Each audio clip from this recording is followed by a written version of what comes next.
श्री शिवाय नमस्तुभयम। हर हर महादेव। दोस्तों, आप सभी लोग जानते हैं कि 1 जुलाई 2024 के दिन यहाँ पर बड़ा सोमवार पड़ रही है। इसीलिए दोस्तों, इस दिन का महत्व बहुत ही ज्यादा बड़ा होता है और इस दिन आप लोगों को 5 कनेर के फूल वाला उपाय जरूर करना चाहिए, जो कि पंडित जी ने अपनी अभी की ही कथा में यहाँ पर बताया हुआ है। तो दोस्तों, इस उपाय को आपको कैसे करना है, कब करना है, कहाँ पर करना है और उपाय को करते समय आपको किन किन बातों का ध्यान रखना है, यह सारी जानकारी हम आपको इस वीडियो में देंगे। तो चलिए दोस्तों, उपाय को शुरू करते हैं। देखिए, यह दिन इतना खास होता है, इतना महत्वपूर्ण होता है। देखा गया है कभी कभी बड़े बड़े पूजा पाठ अनुष्ठान से जो मनोकामना पूर्ण नहीं होती है, वह 1 जुलाई पहला सोमवार के दिन एक छोटे से उपाय करने से ही आपकी मनोकामना पूर्ण हो जाती है। और बहुत सारे लोगों ने इस उपाय को किया भी है और उनको इस उपाय को करने का फल भी जरूर मिला है। अगर आप लोग भी इस उपाय को 1 जुलाई महीने का पहला सोमवार के दिन करना चाहते हैं, तो आप इस उपाय को पहले अच्छे से समझ लेना, सुन लेना, उसके बाद करना। आपको इस उपाय का फल जरूर मिलेगा और इस उपाय को करने से आपके घर में चाहे किसी भी प्रकार की दुख और समस्या क्यों ना चल रही हो, आपको उसका कारण भी नहीं पता है कि भाई यह समस्या किस कारण से चल रही है। उसका कुछ भी कारण हो सकता है, जैसे पितृदोष हो सकता है या किसी भी तरह का मंगल दोष भी हो सकता है, और भी बहुत तरह के दोष होते हैं, कुछ भी हो सकता है।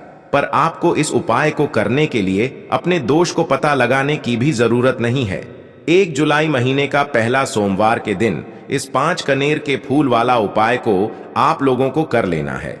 दोस्तों, अब हम समझते हैं इस वाले उपाय को हमें करना किस समय है। तो सबसे पहली बात दोस्तों, हम समझते हैं कि यह 5 कनेर के फूल वाला उपाय करना किसको है। तो देखिए, यहाँ पर सीधी सी बात है कि यह 5 कनेर के फूल वाला जो उपाय है, ये किस लिए किया जा रहा है। ये मनोकामना को पूर्ण करने के लिए किया जा रहा है, या आपके जीवन में जो दुख और परेशानियां हैं उनको दूर करने के लिए किया जा रहा है, या आपका कोई बड़ा काम है जो कि नहीं हो पा रहा है, आप उसके लिए इस उपाय को कर सकते हो।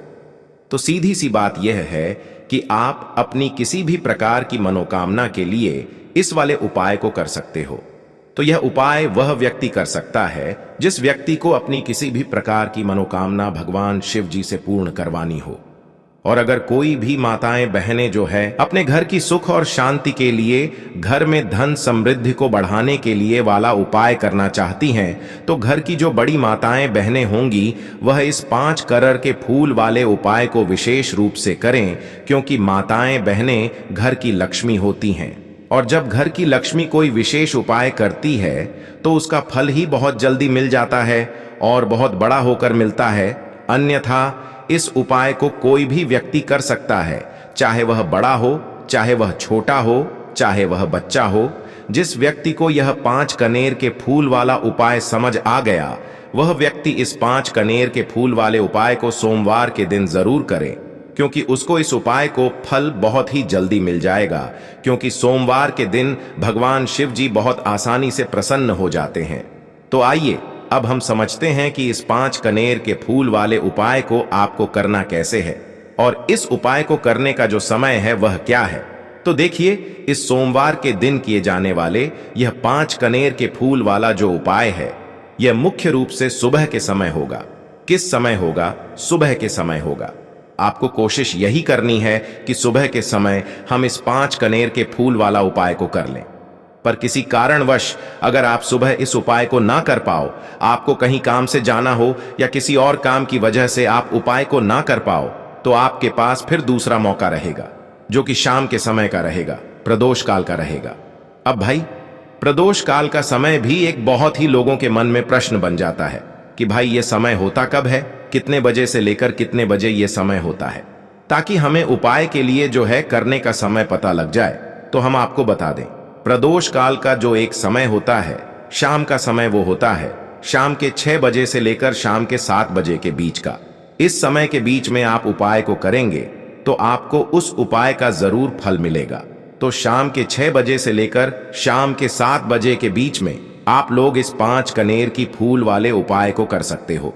तो भैया, बहुत सारे लोग यहाँ पर यह प्रश्न भी जरूर करेंगे कि भाई हम तो नौकरी पर जाते हैं, हम अपनी ड्यूटी पर जाते हैं और आने में हमें देर हो जाती है, तो उस जगह पर हमें क्या करना चाहिए?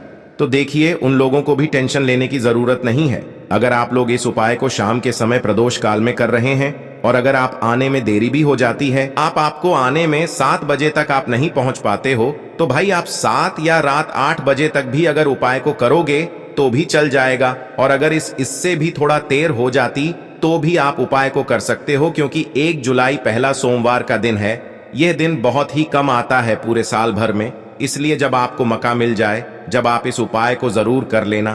कोई भी उपाय हो, आप कभी भी कर सकते हो। सोमवार के दिन बस कोशिश करना कि समय के थोड़ा मतलब अंतर्गत ही कर लो, पर किसी कारणवश अगर ना कर पाओ तो फिर आप थोड़ा देरी से भी कर सकते हो। आपको उपाय का फल जरूर मिलेगा।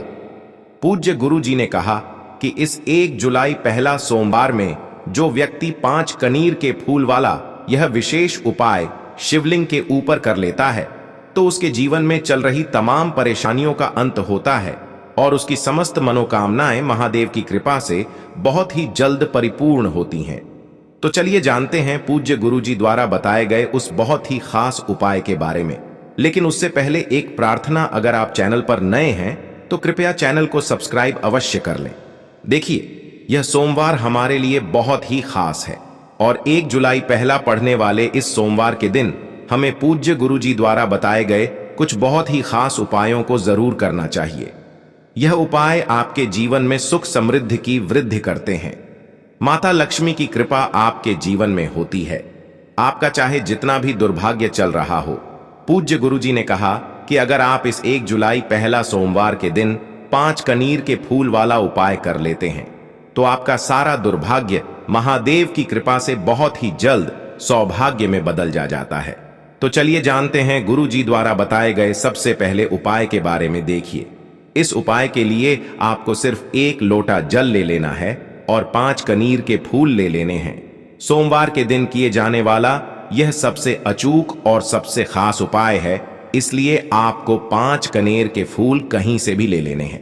5 कनेर के फूल आप चाहे तो फूल की दुकान से ले लें या फिर आपको नहीं मिल पाते हैं तो शिवलिंग के ऊपर जो कनेर के फूल चढ़े हैं उनको उठाकर जल से शुद्ध करके फिर आप उनका भी इस्तेमाल कर सकते हैं। देखिए, आप जो जल लेंगे वह आपको तांबे के पात्र में लेना है और अपने किचन से लेना है। अब सिर्फ यह 2 सामग्री लेकर आपको शिवालय पहुंच जाना है। पूज्य गुरु जी ने कहा कि इस उपाय को आप सुबह करना चाहे तो सुबह कर ले और शाम को करना चाहे तो शाम को कर ले। पूरे दिन में किसी भी समय आप इस उपाय को कर सकते हैं। अब देखिए, शिवालय पहुंचने के बाद सबसे पहले आपको एक काम करना है कि आप दक्षिण दिशा में बैठ जाइए और उत्तर दिशा की तरफ अपना फेस कर लीजिए। अब आप जो 5 कनीर के फूल लेकर आए हैं, इनमें से आपको को एक कनीर का फूल शिवलिंग में जो महादेव का परिवार होता है उसमें समर्पित करते जाना है। देखिए, पहला फूल आपको शिवलिंग में जो दाहिने साइड वाला कोना होता है, जिसे श्री गणेश जी का स्थान कहते हैं, वहां पर यह पहला कनेर का फूल समर्पित कर देना है और श्री शिवाय नमस्तुभ्यम मंत्र का स्मरण कर लेना है। फिर दूसरा कनेर का फूल आपको श्री कार्तिकी जी वाले स्थान में समर्पित कर देना है और श्री शिवाय नमः सूव्य मंत्र का स्मरण कर लेना है। फिर तीसरा कनेर का फूल आपको माता अशोक सुंदरी वाले स्थान में समर्पित कर देना है और श्री शिवाय नम शव्य मंत्र का स्मरण करना है। जलाधारी के बीच वाला जो स्थान होता है वह माता अशोक सुंदर का स्थान कहलाता है और यहीं पर आपको तीसरा कनेर का फूल समर्पित कर देना है। इसके बाद चौथा कनीर का फूल आपको माता पार्वती के हस्त कमल में समर्पित कर देना है। देखिए, शिव पिंडी जिस स्थान पर रखी रहती, यानी शिवलिंग जिस स्थान पर जुड़ा रहता है, उस पूरे गोल गोल वाले स्थान को माता पार्वती का हस्त कमल कहते हैं और चौथा कनेर का फूल आपको यहीं पर समर्पित करना है तथा श्री शिवाय नमोस्तु मंत्र का स्मरण कर लेना है। इसके बाद आपको 5वां कनेर का फूल शिवलिंग के ऊपर समर्पित कर देना है तथा महादेव से अपनी मनोकामना बोल देनी है। देखिए, ये उपाय उन लोगों को करना है जिनकी कोई विशेष मनोकामना है जो अभी तक परिपूर्ण ही नहीं हो पा रही है।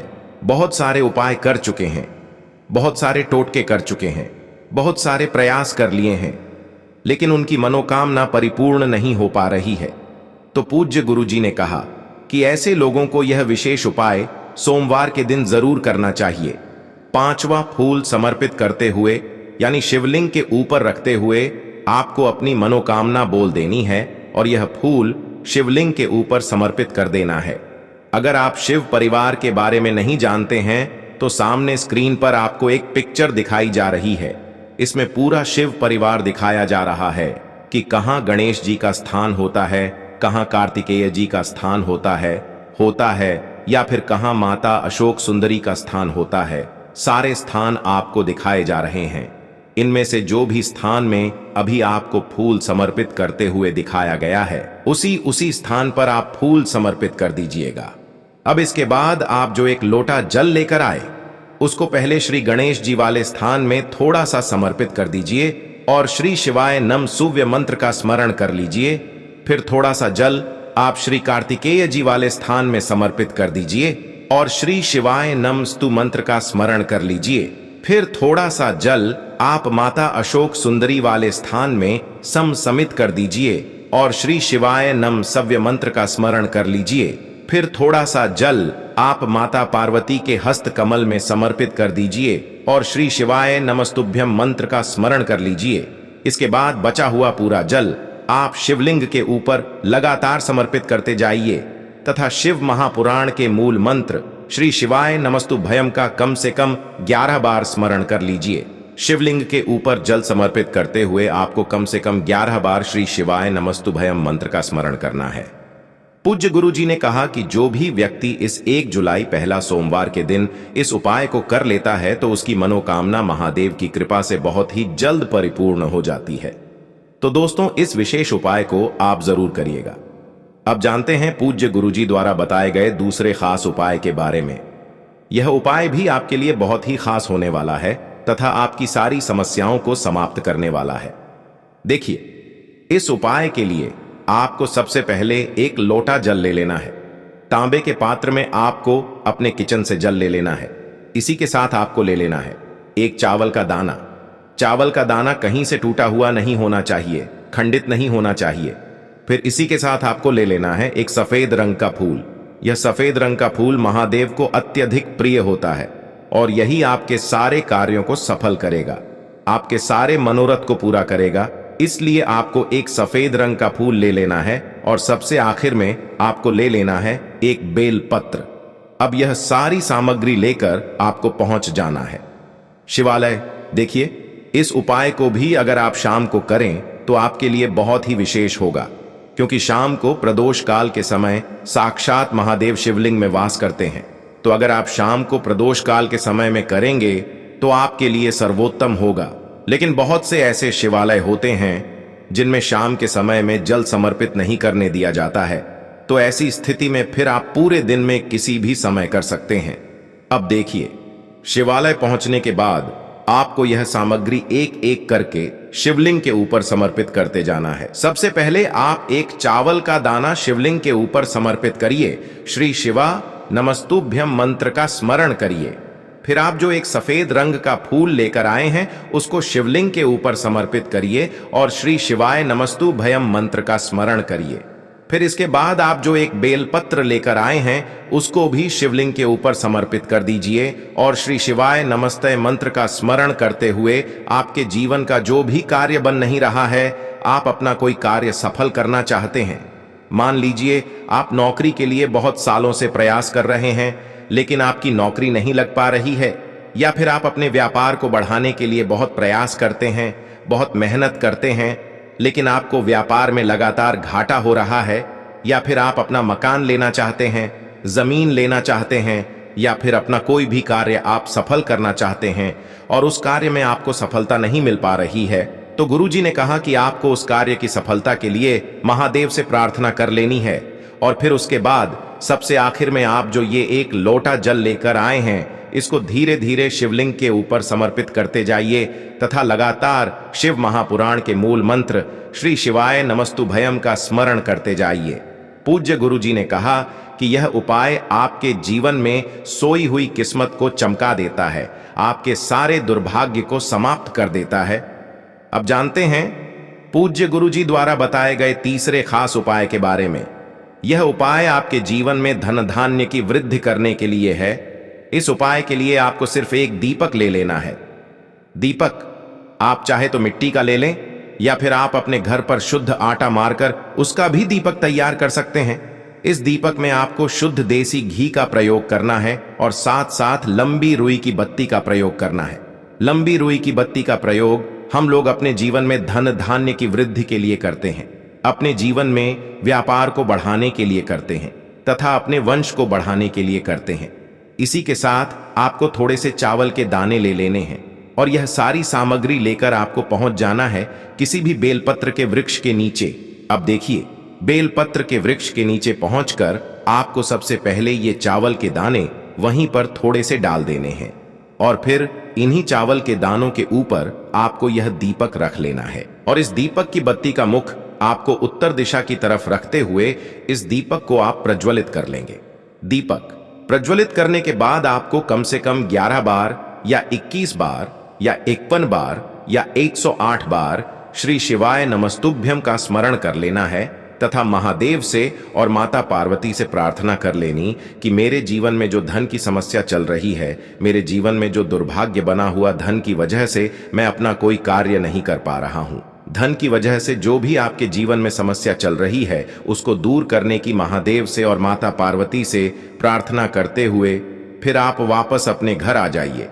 गुरुजी अपनी शिव महापुराण की कथा में बता चुके हैं कि जो भी व्यक्ति सोमवार के सोमवार इस दीपक को प्रज्वलित करना प्रारंभ कर देता है तो सिर्फ 3 या 5 सोमवार ही इस उपाय को करने के बाद उसके जीवन में कहीं ना कहीं से धन धान्य की प्राप्ति जरूर होती है और उसकी सारी आर्थिक समस्याओं का अंत होता है। तो दोस्तों, यह थे पूज्य गुरुजी द्वारा बताए गए कुछ बहुत ही खास उपाय। अगर आपको जानकारी अच्छी लगी हो तो वीडियो लाइक करिएगा। मिलते हैं फिर एक नए वीडियो के साथ। श्री शिवाय नमः।